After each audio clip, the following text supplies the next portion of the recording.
tell me just what the hydration pillar is in general. Look, so we talked about food, but if we were to say, let's put this talk into like a hierarchy of what's most important. I mean, we can go without food for a long time, but we've all heard, like if you're out lost in the woods, you will live for a long time as long as you can stay hydrated. Right. So until they rescue you. So there is the big point right there. Like we need hydration more than we need anything. So it's super important. Again, a little bit like protein. People think they're drinking enough. I mean, maybe they don't really know. So let's get to it, right? Like how much do we need to drink? And look, fluid is fluid. I'll just be honest with you. Coffee, tea, I include that. When people say, have a cup of coffee in the morning, I have a cup of tea in the afternoon or at night, and then I have, water the rest of the day. I include the coffee and the tea because it is all liquid. The body is not like, checking at the door, is this coffee, water, or tea?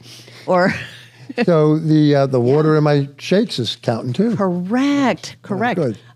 You know how runny yogurt is? Well, there you go. When you're having a yogurt, that is like 90%, water. Gotcha. Certainly good. soup. So, but how much do we need? So that is an easy equation. It's just your weight divided by 2. So let's say a 150-pound person, so half of that is 75 ounces. So a person weighing 150 pounds needs 75 ounces. Again, you're keeping it simple for me. Yes, I appreciate it. Yes, That's awesome. Yes. That's awesome. Yeah. So, but should I be careful about drinking too much coffee? Isn't it going to make me dehydrated? Yeah, no. So for decades, that was talked about. But about 2 decades ago, because I remember when I learned this, actually at a conference, as it turns out, drinking caffeine does not dehydrate you. Really? It has a mild diuretic property, and it's mild. Right. But when they have done the studies of with and without, drinking coffee, same amount, same people, swap, you literally are not dehydrated. So, all right. So drink your coffee. You can take it to the bank that drinking coffee or tea will not dehydrate you, and it really does. Now, do I think that we need to limit our caffeine? Yes, caffeine is a drug. Honestly, it can overstimulate our nervous system. It can cause our cortisol to get too high. We're all running around stressed out and don't want our cortisol to be too high as it is. So, coffee too much of it, it's like too much of a good thing, right? But coffee is good for metabolism. Coffee is good for cognition. Right. Coffee is also known to help prevent diabetes. I mean, so many studies around coffee that it's not demonized anymore. Right. I recommend it. I love it. Awesome. That's good. That's good. But it is totally fine within, a couple of cups a day. Okay. Yeah. Like they say, everything in moderation. There you go. I guess it comes down to. There you go. Yeah, I think that the not surviving without water, I think it's 3-3-3. 3 minutes without oxygen, 3 minutes without, 3 days without water, and 3 weeks without food. Those are all ballpark. Yeah.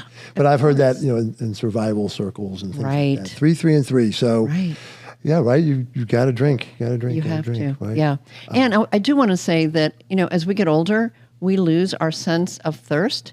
That just goes away. Right. Like we're really not thirsty anymore. So we cannot rely on I'm thirsty, or say you've just had a bad habit of I've never been a big water drinker. I meet those people all the time.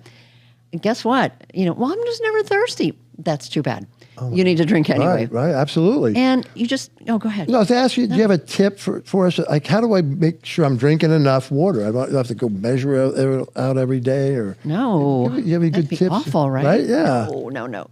So, this is my water bottle that I take with me everywhere I go, and I know that it's 20 ounces. So, if I were a person that, I wanted to just kind of figure it out, I'd say, all right, let's just say that I needed 75 ounces for the day, and there's 20 ounces here. So if I fill this, 3 times, I'm going to get 60. If I fill it 4 times, I'm going to get 80. So somewhere between 3 and 4 of these is going to get me in the ballpark of what I need. Gotcha. And let's just say I drink a cup of coffee or tea, I'm good to go. Okay. So automate your calculation, if you would, by deciding that you're going to drink out of a known quantity of fluid.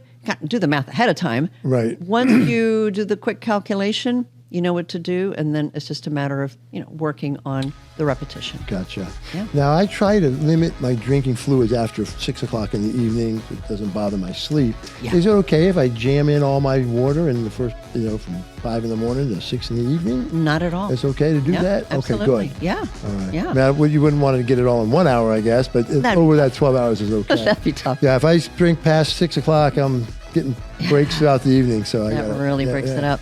And, once again, you made it simple for us, so I Yes. really appreciate that.